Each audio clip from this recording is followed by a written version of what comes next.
So when I was in my early to mid 20s, I went to the doctor, and I've talked about this story before on this channel. And I got my blood pressure taken before the doctor came in, and they said it was high. A huge shock to me.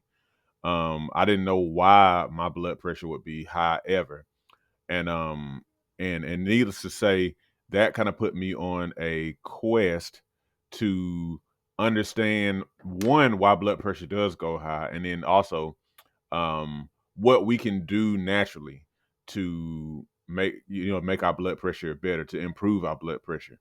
Because I'm a big believer that blood pressure isn't high because of a lack of medication. Blood pressure is high because something is off. Because it wouldn't normally be like that, just for no reason. I believe there's a reason for it. Um, and one of the things I found along the way, that I learned would help, is deep breathing. Now, deep breathing is very, very um, well known these days. I first started learning about it not long after I had that instance at the doctor's office with my blood pressure. And deep breathing is something that a lot of different experts have said, one, can lower the blood pressure, and then two, that it has all kind of other benefits. Now, so just on the blood pressure standpoint, and I've experienced this for sure myself, blood pressure can lower very quickly after deep breathing, like within 2 minutes of deep breathing. According to a study I came across, I'll link to all of my references in the description. Folks have lowered their blood pressure almost 10 points in just 2 minutes. Okay, just from deep breathing. And I'll kind of explain a couple of different methods of deep breathing, one of which I practice, and then another one that I've heard about. I haven't quite practiced it, but it definitely is something that's quite significant in the deep breathing world, so to speak. But anyhow, um, deep breathing very well could be that health practice that transforms your health. And understand why. So, you don't have you don't have to be a rocket scientist to know that we live in a very stressed time, a very stressed age. And not just because of, you know, bad news or anything like that. It's not always bad news, but it's also the pace of our society, the number of stimuli that we receive. We are getting stimulated overly, 24/7, almost literally 24/7, 24 hours a day. And that stress is not just like a mental thing. Stress impacts your whole being. It impacts you mentally, it impacts you emotionally, physically. And one of those things that it has an effect on is your blood pressure. Now, other things can have an effect on your blood pressure as well, like your weight, um, the kind of foods that you eat, whether or not you are active.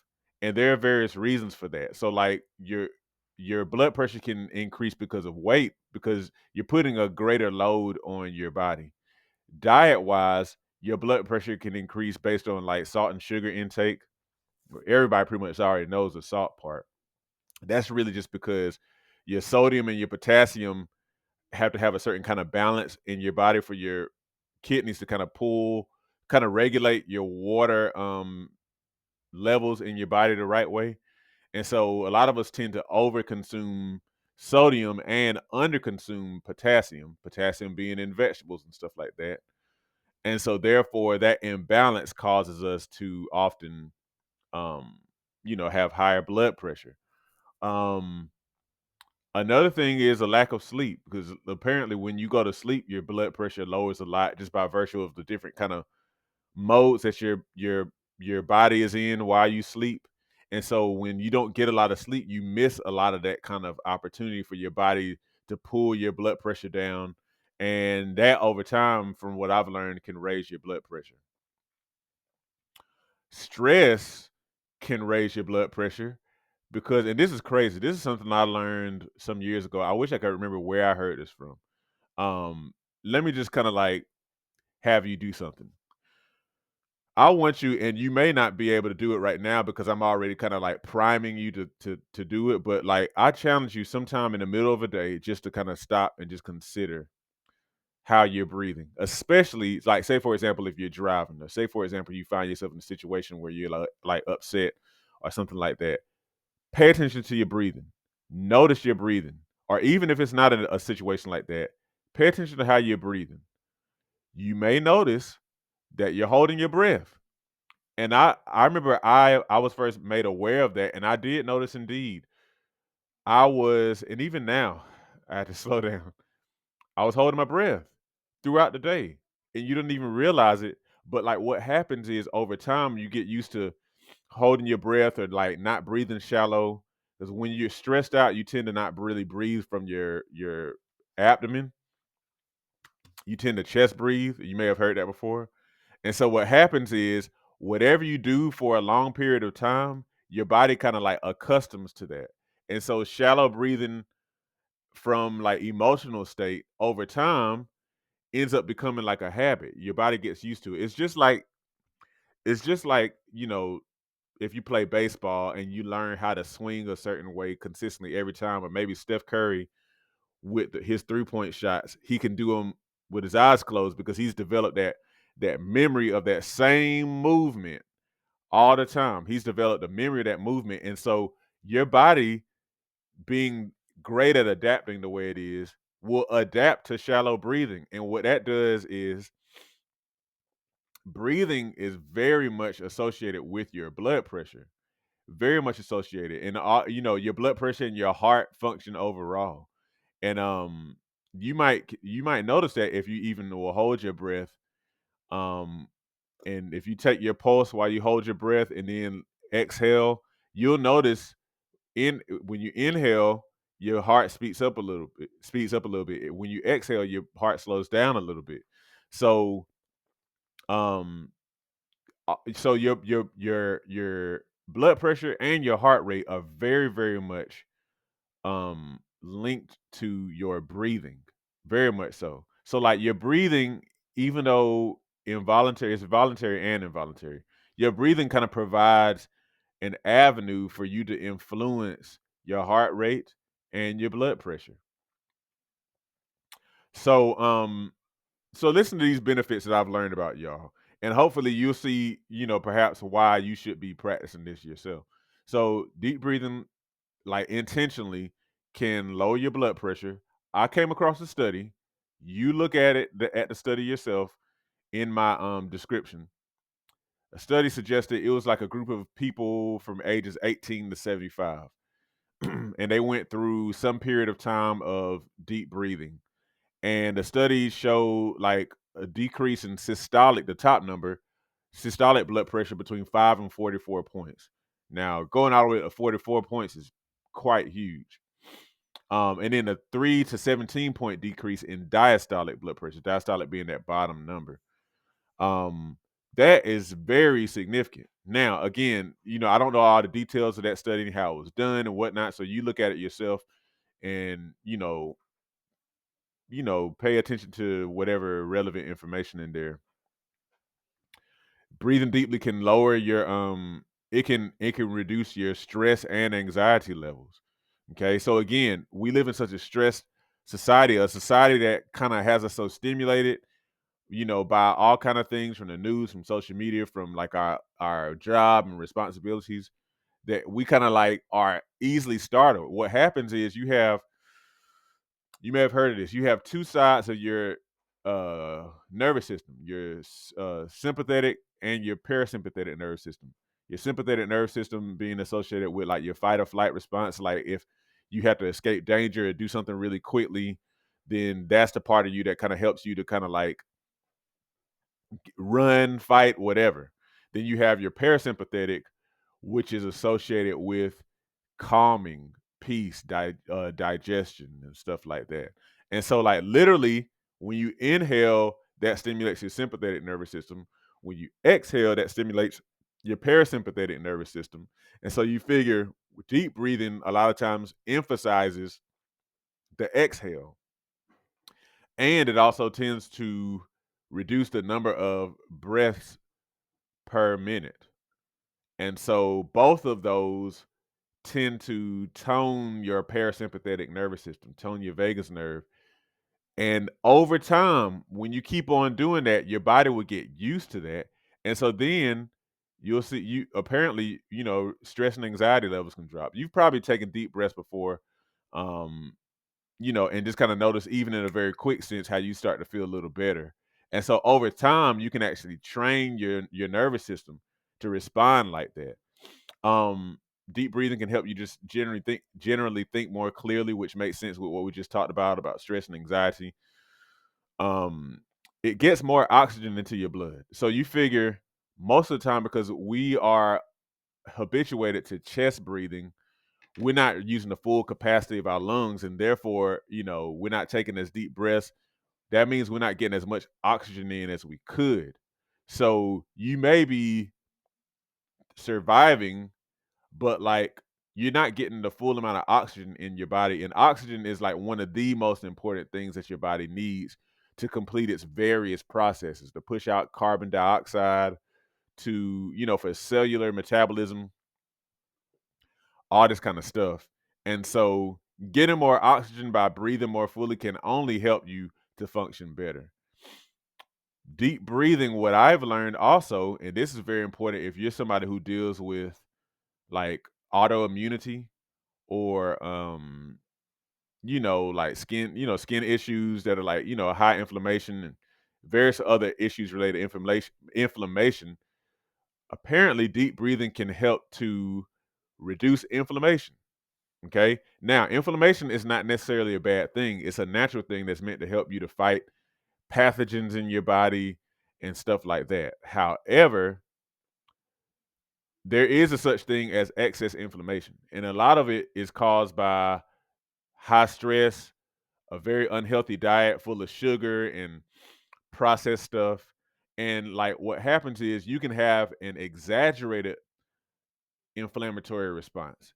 And the thing about exaggerated inflammatory responses is, from what I've learned, that can be damaging.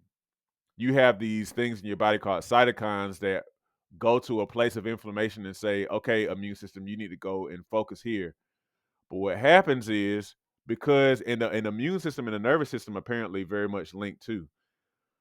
So like, um when your immune system is kind of hyper stimulated, then it will overly respond. And apparently that's part of what the issue is with autoimmunity.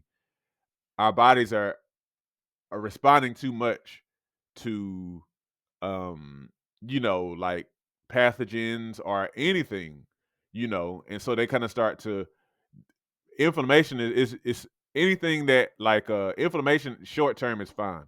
Long term it starts to damage your body. Okay? So that's why the fact that deep breathing can help lower inflammation is huge. And it also can generally help to improve the immune response. What I mean by improve is, a lot of times we talk about boosting the immune system.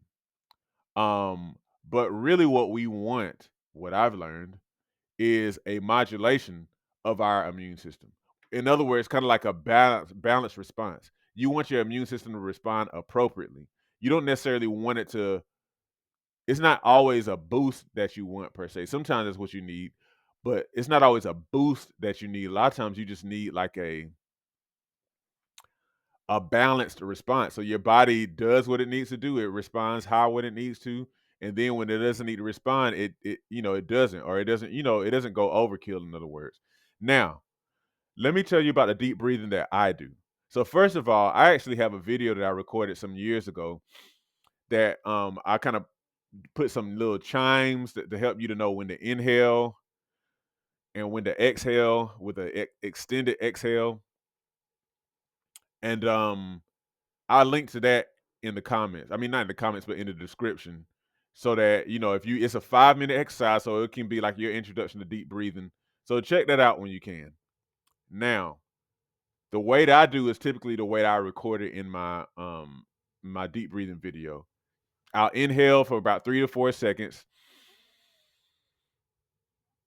hold briefly, hold about just as long, and then breathe through my mouth. Not but through like a small hole, like they say, pursed lips. And the pursed lips actually allows you to, it helps you to get all the air out. It helps you to control the airflow and helps you get all the air out, which is important. You want to deflate your lungs. And then I'll kind of pause for just a brief moment, until I kind of start to feel the urge to breathe again.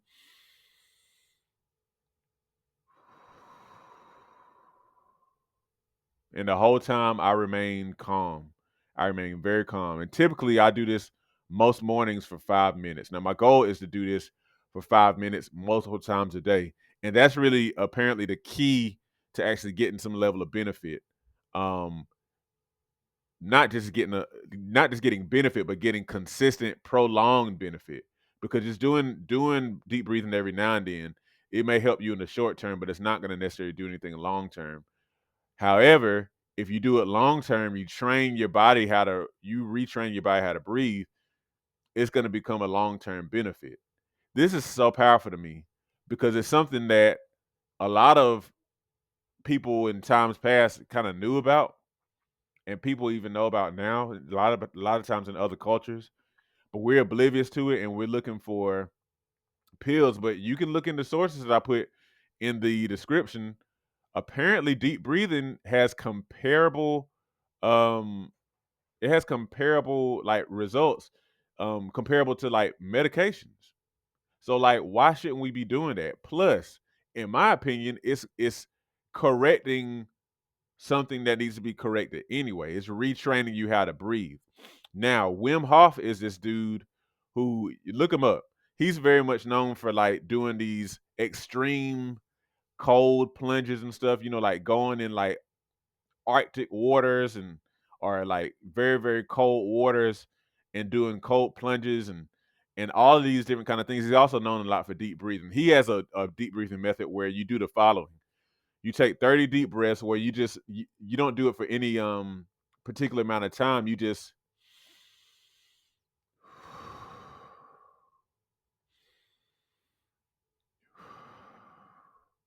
that for 30 breaths.